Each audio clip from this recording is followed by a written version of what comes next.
Now, there's another thing that you won't hear after tonight. After tonight, you'll never hear a person say, I don't want. You'll never hear them say, I'm not willing. You'll never hear them saying, no. Isn't that great? After tonight, you will be conscious that a no is a tragic expression of a yes. With these ears, you hear the yes behind the no. You hear what the person is wanting to protect when they say, I don't want, or I'm not willing. So you hear the truth, which I believe is that much more than what the person doesn't want.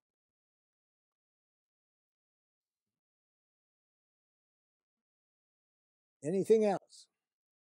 Yes? Someone who uses the law to prevent me doing what I want to do. And of course, Mark finds a perfect reasonable he's a complete nerd. He's a what? He's a nerd. A nerd. Well, that part, you know, the jackal is dancing to that one. But uses the law. Let's make that even more specific. What do you mean they use the law?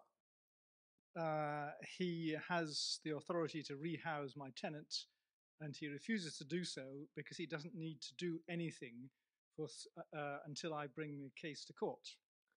So the person says a no, and then says, just bring it to court. Yeah. Okay, that's what the person does.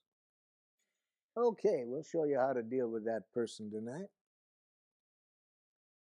All right, now we've got a very important part of nonviolent communication cleared, that if we want to be honest with somebody, let's make sure we know how to keep clear these two things. Let's know how to bring to their attention what they do that we don't like, without mixing that up with any word that sounds like a criticism. In fact, I would like to suggest to you that any criticism, any blame, any judgment that implies something wrong with somebody is a suicidal way to communicate. It's a suicidal way to communicate. Criticism, blame, diagnosis implying pathology, I think is a tragic, suicidal way to communicate. We're going to show you tonight a way I believe is far more honest than that. First, I don't think it's ever honest to judge what a person is. There are no such things as good guys or bad guys. Those are vague abstractions that get us into a lot of trouble.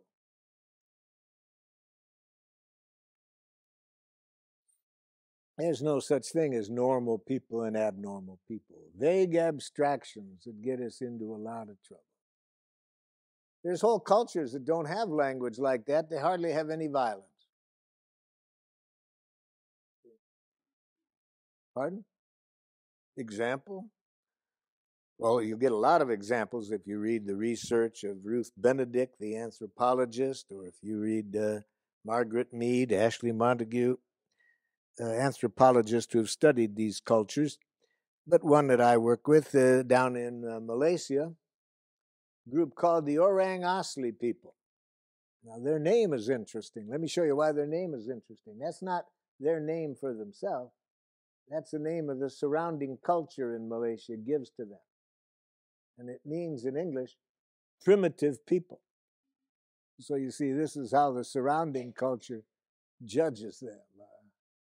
When I work with them, I wouldn't have said they were primitive. Anyway, my interpreter wanted to get together with me before the day began.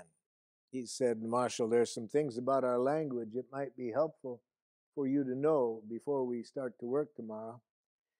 So I got there a little early, and first thing he told me really woke me up. He said, you know, Marshall, we do not have the verb to be in our language.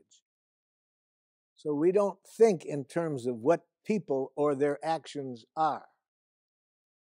So today, if you judge somebody by saying their behavior is rude, or if you judge the person as a whole, you say to somebody, you are an idiot. Any words like that that classify or judge people's behavior or the people will be very hard for me to translate because we do not have that language. And I said, huh? How the hell can I go through a day without insulting people? I mean, my brain was programmed that way, you see. That's how I was taught. You have to educate people. Where I grew up in the heart of culture in the world, Detroit, Michigan, in the United States. The most violent town in the United States by many measures. Here's how I was taught to educate people. If you're driving, somebody drives in a way you don't like, you roll down the window and say, idiot! And theoretically, they are supposed to say, I'm sorry. I see I have sinned.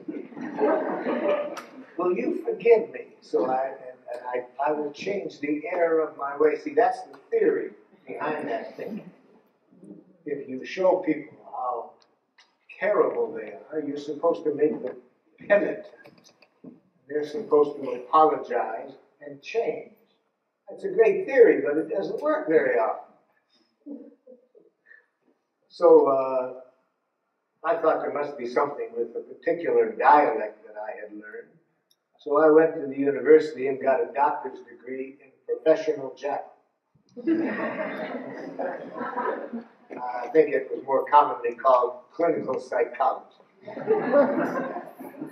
So now when I'm driving, if somebody drives in a way I don't like, I roll down the window and say, sociopath!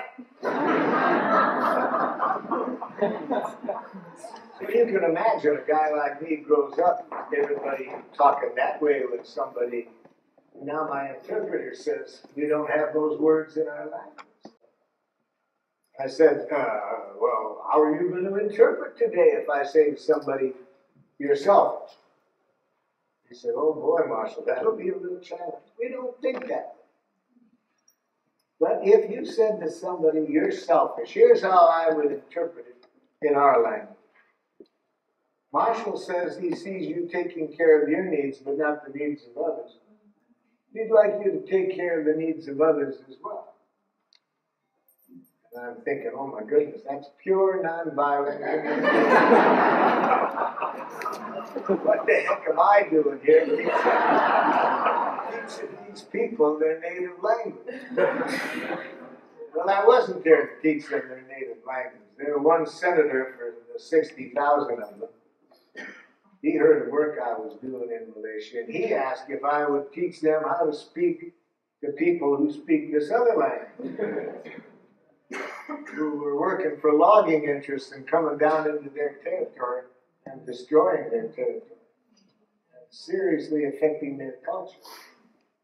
And his people didn't know how to deal with people who come down and call you names and tell you got no right to be here, get out of here, threatening you. So he wanted me to show them how to communicate in non-violent communication way with people who speak this other language. But if you're interested in those cultures, read Ruth Benedict, Margaret Mead, Ashley Montague. There's a lot of them around the planet still, although what scares me is how fast they're getting wiped out by the surrounding countries.